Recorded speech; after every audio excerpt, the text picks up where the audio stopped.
Hi, everybody, and I hope you're all safe where you are. I, as many of you may know, Nick and I started a fundraiser called Together for India with our partners in Give India. And, there have been incredible donations, people from all over the world that have helped us raise tremendous amount of money. But Give India is India's most trusted online donation platform. And the other day, I was just getting an update from them about what is happening on the ground and what the situation is like. And I just thought that you guys would be interested in knowing where your donations have gone and what actually is happening, and the work that's happening on ground. So I wanted to invite Atul Satija, who's the founder and the CEO of Give India, to answer a few of the questions that you guys have also sent to me. And a lot of people may or may not be wondering. So first of all, hi Atul, how are you? I hope you and your family are safe where you are. Hi, Priyanka. Thank you so much for this opportunity for us to come and talk about the COVID work we are doing. Touch wood, we've been okay so far. That's great. It's so amazing the kind of work that you guys are doing on ground. I mean, COVID-19 has hit India, as most of the world knows, in such a massive way, and it's so heartening to see citizens rallying together, people around the world rallying together to come out and help, because until everyone is safe, no one is really safe. So it's really, really wonderful and heartening to see people doing the best that they can. Every small drop counts. So I would just love to hear from you, how this started, how you got into it, and what's happening on ground at the moment. Yeah, so Priyanka, let me first start by saying thank you for choosing to do what you are doing right now. I think you've inspired a lot of people to come forward, individuals, influencers, to also follow your lead and actually do what is required right now to help people in the country. I think, as you mentioned, the fundraiser that you're doing has been very successful. I think we have raised close to about 7.5 crores thanks to your and Nick's lead here.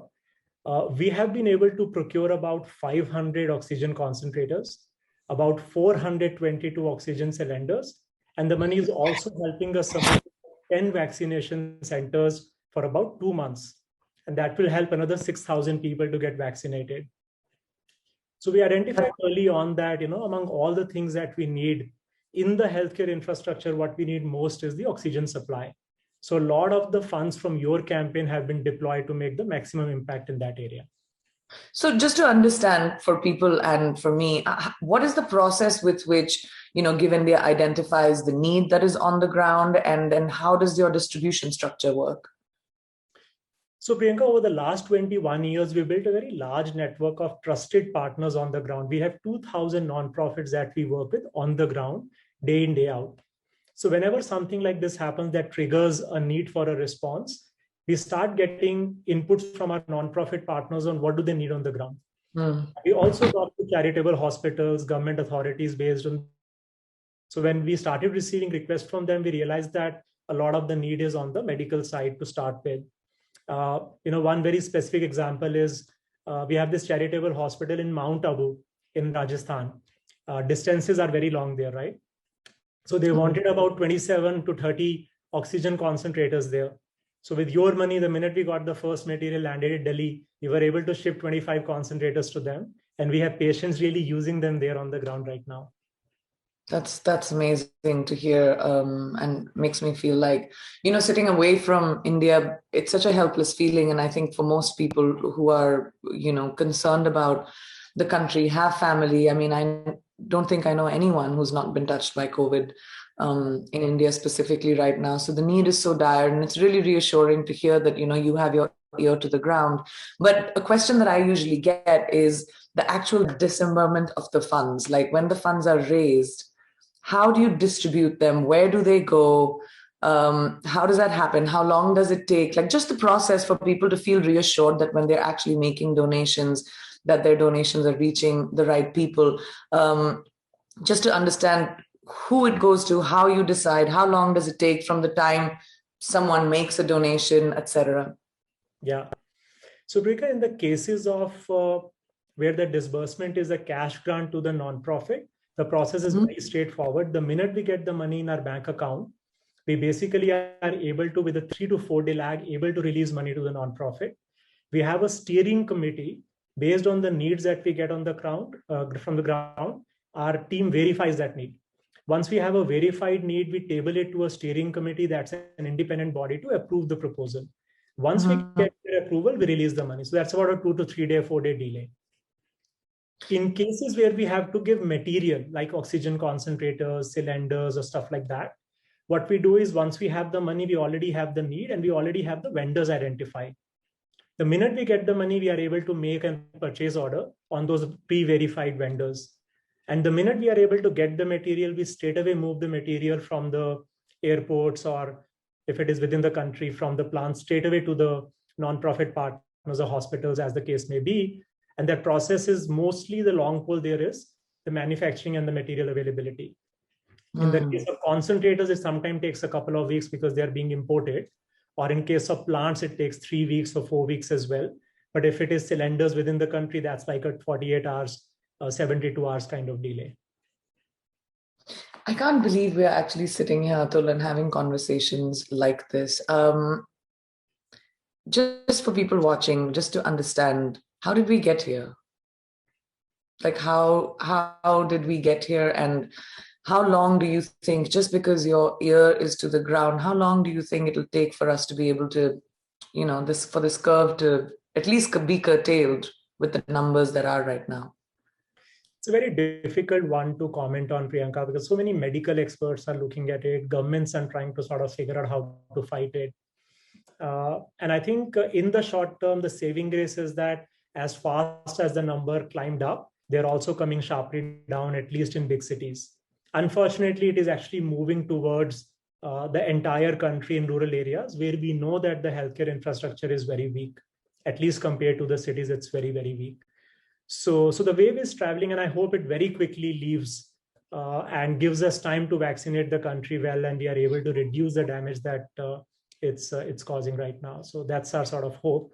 I hope it in the next month or so, we are able to see that the wave is sort of subsided and giving us room and space to react thoughtfully and vaccinate everyone. Yeah, it's unbelievable and so scary.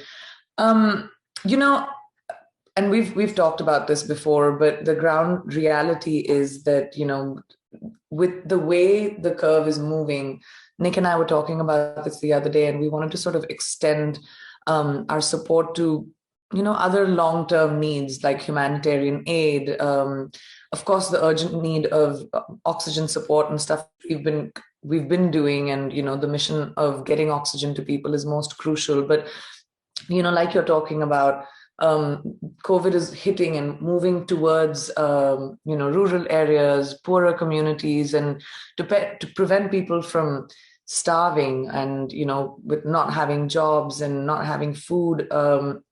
So Nick and I really wanted to get into extending support to, raise funds to provide cooked meals or even dry rations to families that don't have an opportunity right now, especially outside of the urban cities. What is Give India doing for that? Are you working with nonprofits that provide that kind of support? So Priyanka, the main a large part of our nonprofit portfolio actually provides humanitarian aid.